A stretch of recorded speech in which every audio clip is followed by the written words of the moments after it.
Welcome to How I Raised It, the podcast that goes behind the scenes with entrepreneurs who've raised capital. We uncover the tips, tricks, and techniques they use to get investors to write a check. Strap in and turn it up.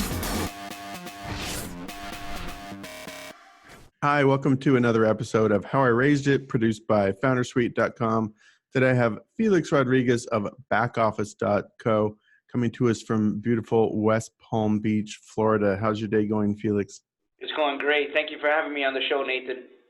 Yeah, excited to have you guys. So let's just jump to it. What do you guys do? What's back office? So back office helps small businesses automate their accounting and finance using a platform that makes it affordable and also very quick to get their numbers. Okay, and it's human driven or it's all software, or it's a combo? It's a combination. So it's a human-assisted AI platform. Okay.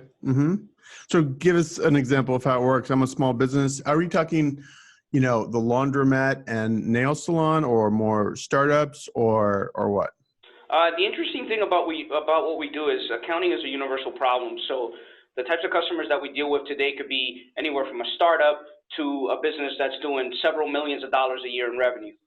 So it really expands the whole gamut. What they all have in common is that they don't have an in-house accountant or bookkeeper that's actually taking care of the books. Got it. So they come on, and what's the onboarding process look like? So after signing up with back office, you would get access to our platform so that you're able to link your financial accounts, bank accounts, credit cards, so that we can pull the data. Once we have the data, we're able to actually run it through our AI to see if we've seen these types of expenses or transactions before. That really, reduces the amount of human intervention and errors that are occurring during the actual categorization of the transactions. And just the normal accounting process is very tedious, time-consuming. It sucks so much that not even accountants want to do this type of work. Yeah. Sure. But now, do you have humans on the back end also, reviewing the books, or you said it's human assisted AI. So what are the humans doing? Yeah, so we have a team of dedicated accountants, CPAs, bookkeepers that are actually assisting in the training of the AI. And if it's items or transactions we've never seen before, they would actually get involved in processing those transactions. But the really cool thing about it is that once they get involved, and let's just say it's a laundromat, like you mentioned, and we've never worked with a laundromat before, we're able to build a basis for the next laundromat we're able to see.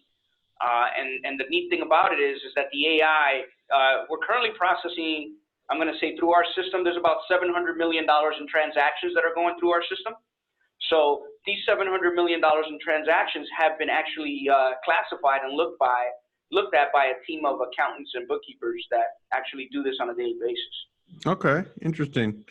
Cool. And were you an accountant or bookkeeper in previous life, or how'd you come up with this idea? So I'm a power user of accounting, CFO, bookkeeping services.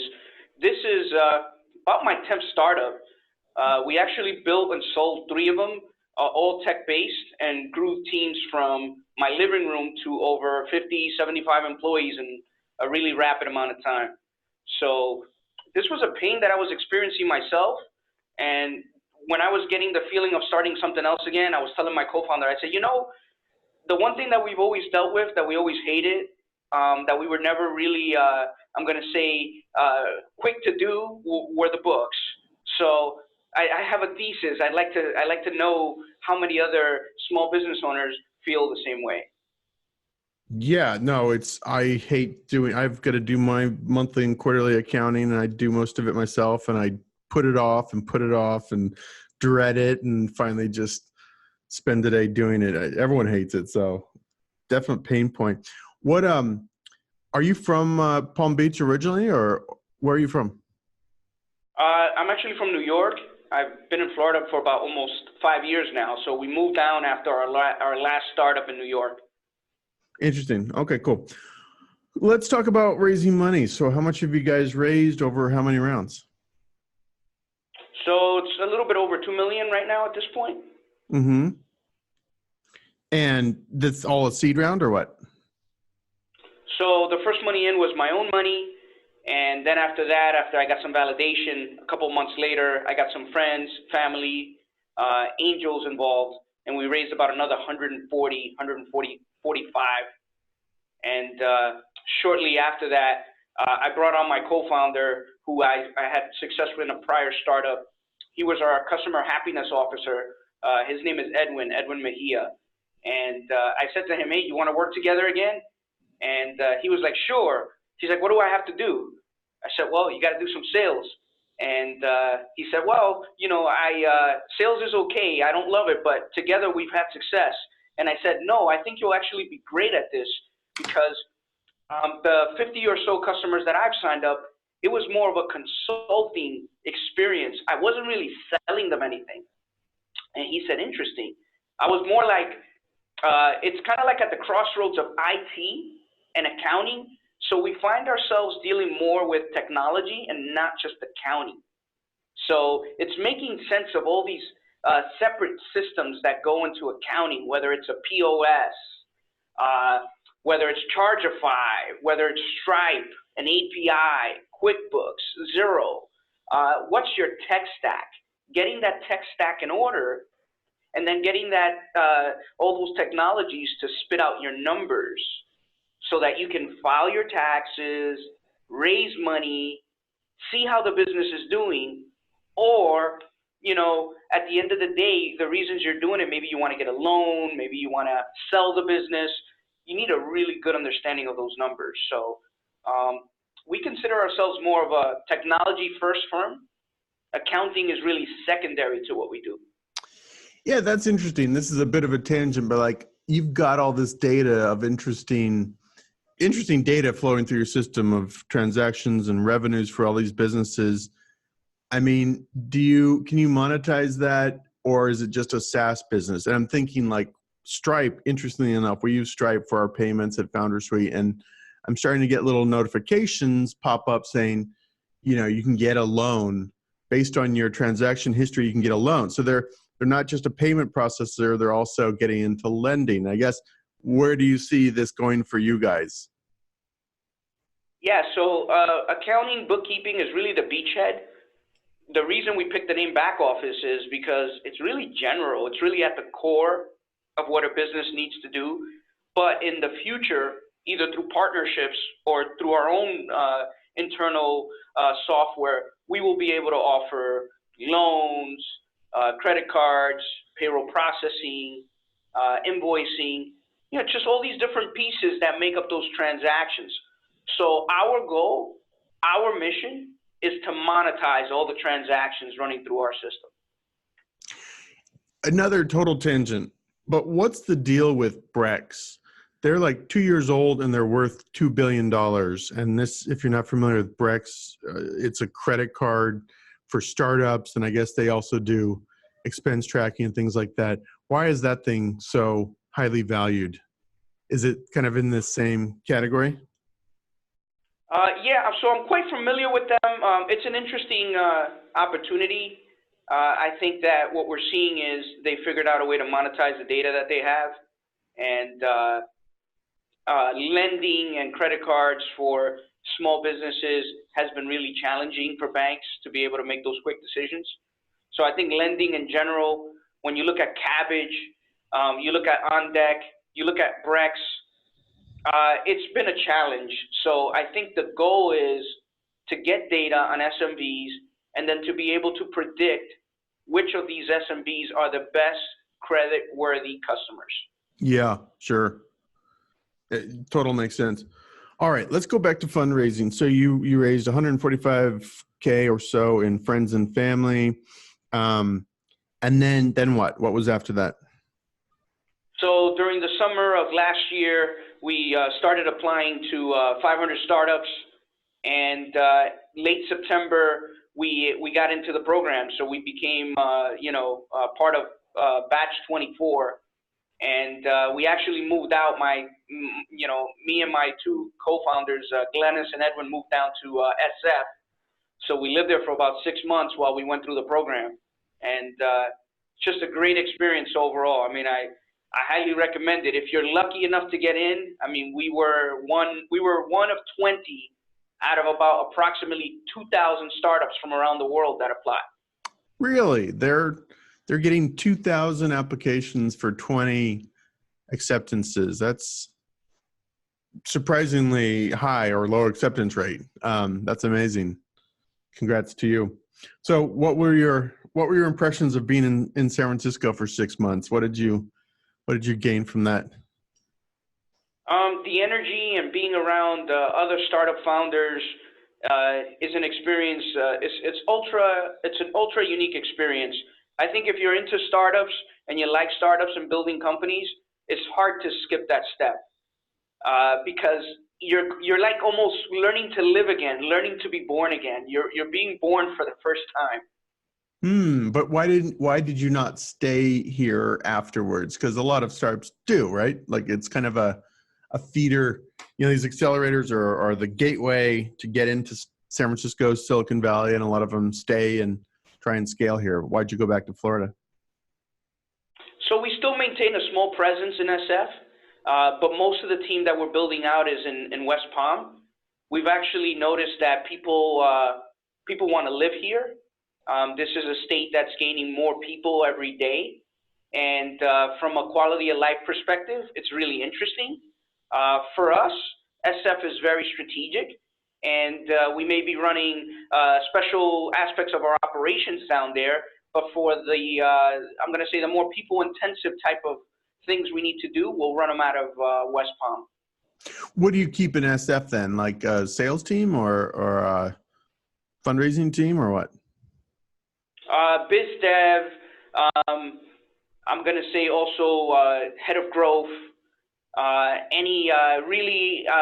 going to say what's hard to replicate from SF is finding talent of people that have scaled any business.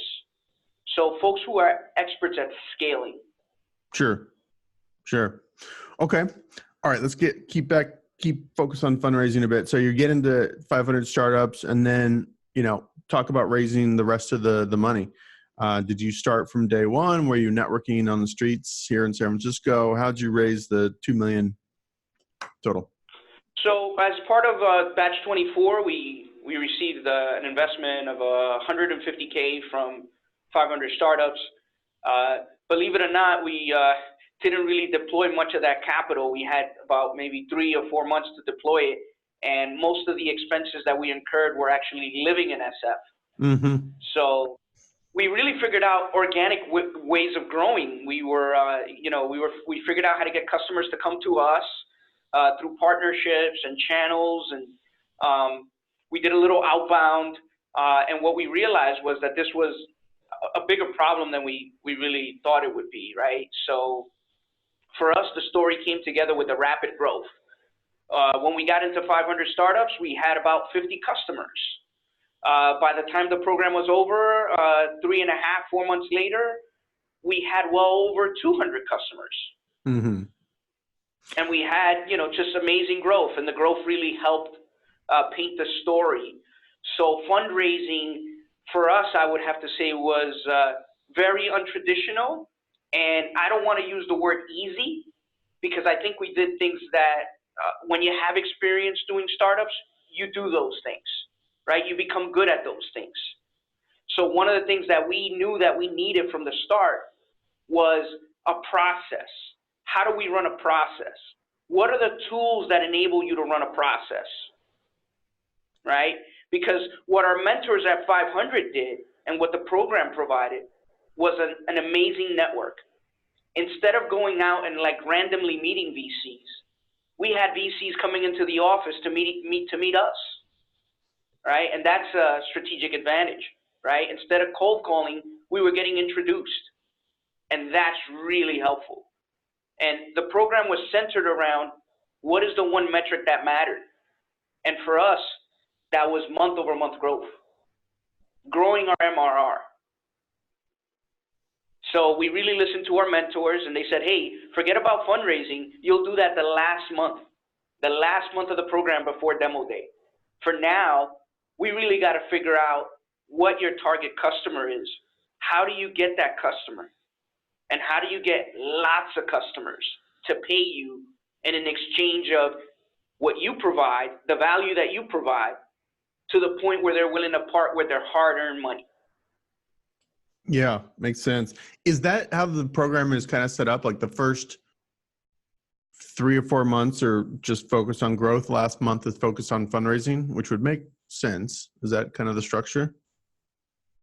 Yeah, so it all starts with this thing called Marketing Hell Week, where, believe it or not, we were sitting down for 70, 80 hours. Like, at the end of the day, my butt was really hurting for sitting down and listening to all these different mentors and experts and growth hacking, whether it's Facebook marketing, whether it's sending out cold emails, whatever the deployment channel is, they had an expert that had been able to do that at scale. Yep. And I think that's an invaluable resource for a startup. We certainly couldn't get these people on our payroll, and unless you have a very current network, it's very hard to get folks that are experts doing this to, come and listen to you about your startup and help you build it. What did you find, taking another tangent from fundraising, what did you find was really effective in marketing and selling to SMBs? I mean, at Founder Street, we're selling to startups, and we've tried a bunch of things, many of them unsuccessfully. What was did you find anything that was really your secret weapon there? I believe founders have superpowers. So in my company, I was the first sales rep. I signed the first 50 accounts. And then I got my co-founder, who was also able to use that founder superpower to sign on the next 150 customers at a much more rapid rate than I was able to do in the first 6 months of inception. So in the first 6 months of inception, I probably signed on 50 customers. By the time we were finishing the program, my co-founder was doing that in maybe 3 weeks. Every 3 weeks, he was signing on more customers. That's the end result, but what was the input that led to that result? What did you find that was actually working to get that superpower? So anytime you could get in front of an SMB, whether it's through a cold email or an introduction, you have to connect with them on the business problem and also let them know that, hey, look, I'm a founder just like you. I've experienced this problem. Here's the way we've tackled it. As it relates to accounting and bookkeeping, we are going through a process right now where it's very grueling. We're competing for a limited amount of time that investors have. So our numbers have to be on point. When we communicate with investors, we have to know our numbers. We have to know our CAC. We have to know how long it takes to get a customer to close. So being very metric driven, and being able to talk about those metrics, whether it's a loan, filing your taxes, or getting an investment, the books are really essential to doing that. So yeah, just captivating on those conversations that you get, those opportunities that you get to make a connection. Did you find any particular channel worked best, whether it was cold email or Google Ads or something else, to make that initial introduction or connection to your customers? So part of the program at 500, when we first started, no kidding, we got a list of 100 channels. We couldn't try all 100 channels. We didn't have time. But what we did find that the first 3 channels that we tried all worked.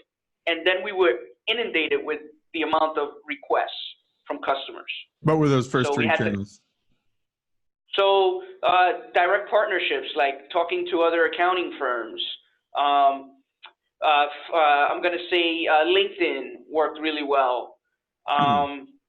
Introductions from other founders worked really well. Yeah, interesting. Okay, cool.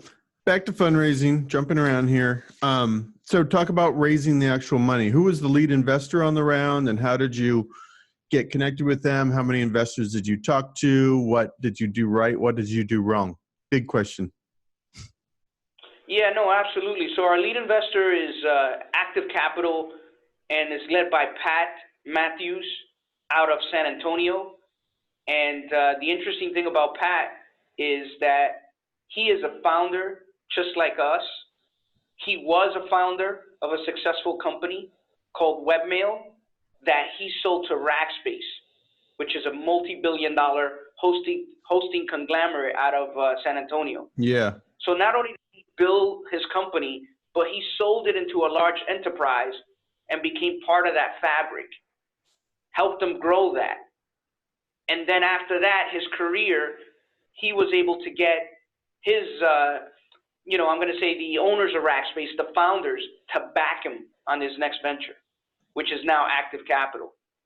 So we have a pretty strong team behind us, very experienced team, not just financial engineers, right? Because I think financial engineers may be really good at getting you to, maybe to grow or to, show some early signs of traction.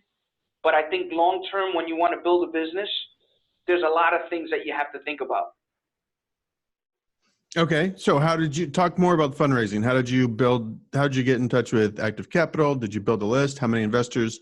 Give us the nitty gritty. Go. Yeah. So going back to the tools, we started off with a CRM called Founder Suite. It was imperative that we were using that, right, to put together this list and to manage it.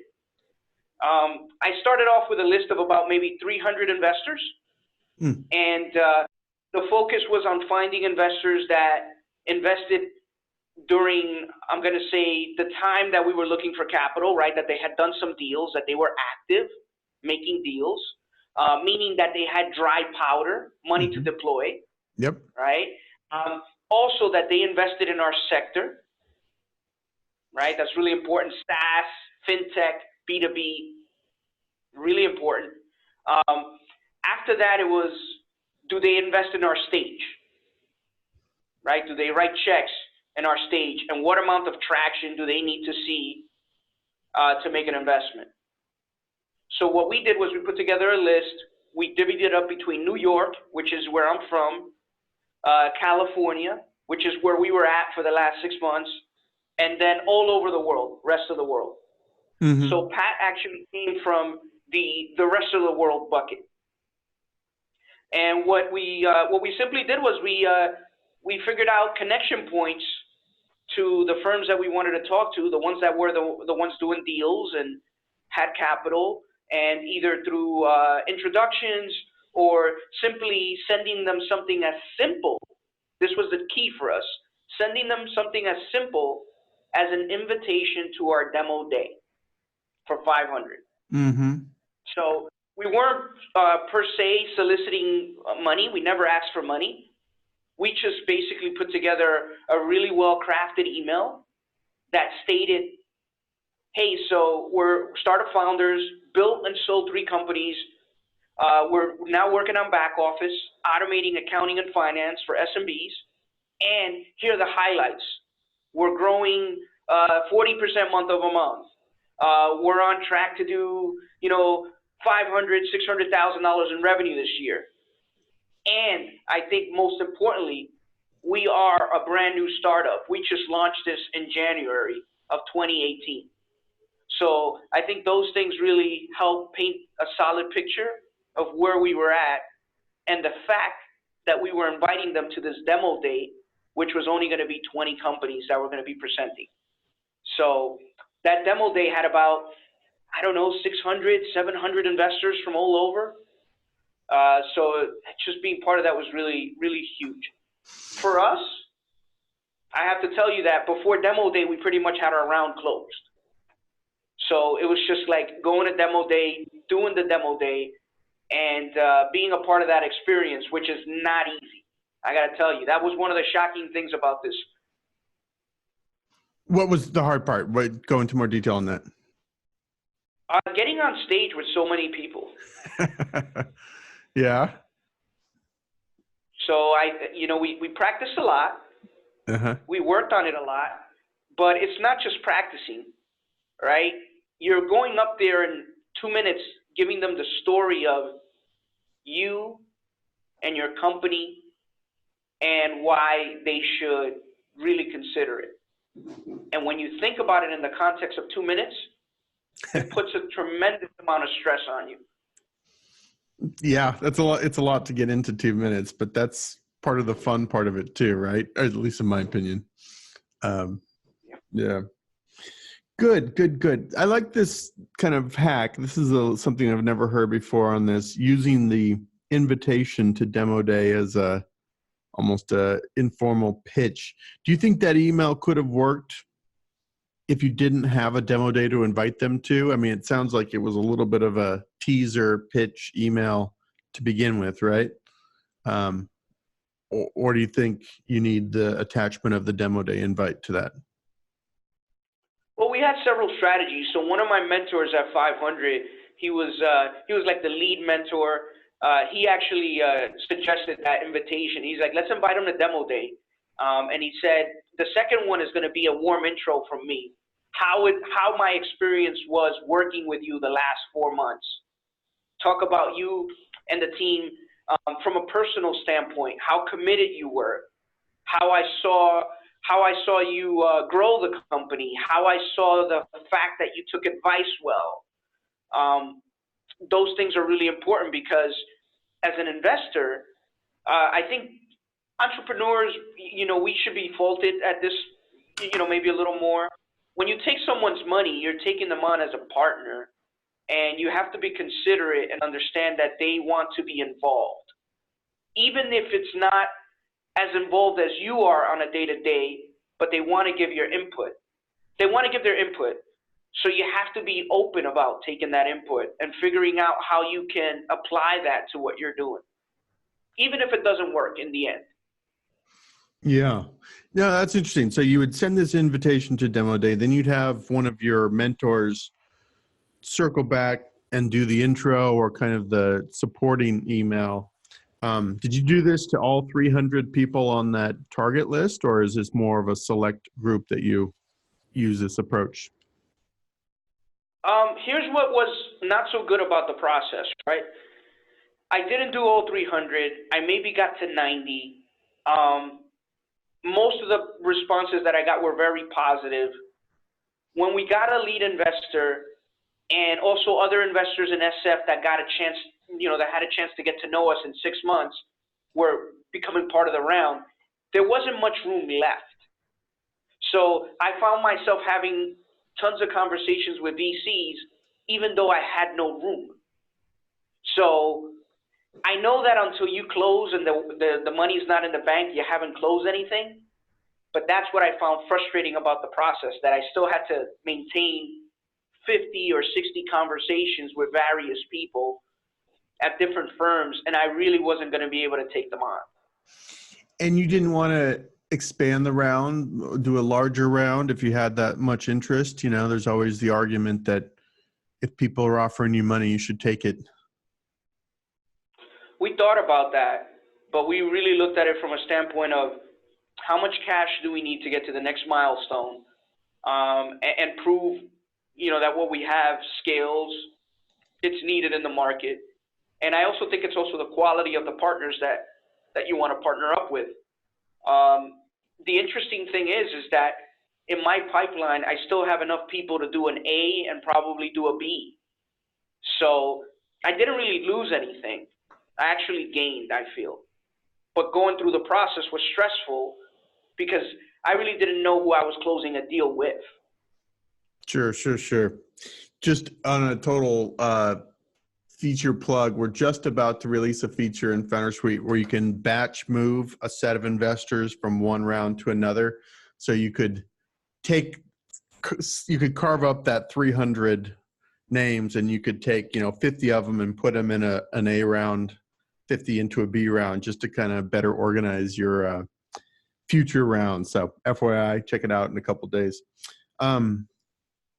Very good. All right. Well, what else? Is there anything else we haven't covered? Any other tips or tactics that worked well for you guys, or things you would do differently next time you guys go raise money? I think the metrics are always really important. So you really want to focus on those metrics, and you want to remove emotion from it. You have to make it like smartphone ready. If it's not smartphone ready, people aren't going to respond to you. So, what do you mean by that? What do you mean? Define that. So it's a small screen, and you're going to be scrolling through maybe 5 lines of text. Mm-hmm. Don't put paragraphs together. Sure. You're talking about your kind of like pitch email or what? Yeah, like just in general, the way you approach it, you gotta tell a story. You gotta make it interesting. You gotta hook people. And every time you say something, it should be leading and hooking into something else, right? So the fact that we started several startups and sold 3 of them, that's really big. You know, the fact that we're at a 600K run rate, right? That was big. The fact that we were growing 40% month over month, that's big. And then ultimately, the fact that we're only 8 months old, that is huge. Sure. Right? Yeah. So think about that in that kind of chronological order. And then I think that'll help open the door to be able to tell your story in a more paced manner. Yeah, no, that's good. I think that's good. I strongly agree with you or believe that, you know, investors are just inundated with emails and pitches coming at them. So I like that smartphone ready, almost that super concise, super tight hook in just a few lines. The minimum number of lines as possible, I think, is really critical to really stand out. Okay, very good. Well, anything else we haven't covered, or any special thing you want to promote at backoffice.co? Well, we're really focused on making finances and accounting easy for small businesses, startups, literally any business that can use an accountant bookkeeper that isn't in a position to have that in-house. Mm-hmm. And it's not just a money thing, it's also a contingency thing. Because once you have one accountant, and if they go away on vacation or get sick, guess what? You have no fault tolerance. So we give businesses that fault tolerance and that peace of mind that their numbers are always going to be on time. So, yeah. I mean, that's our mission, is literally making that simple for SMBs. Cool. All right. Well, Felix, this is good. Appreciate it. Very exciting. And good luck, and we'll catch you after your next round. Great. Thanks a lot, Nathan. I appreciate it. Thanks, sir. Bye.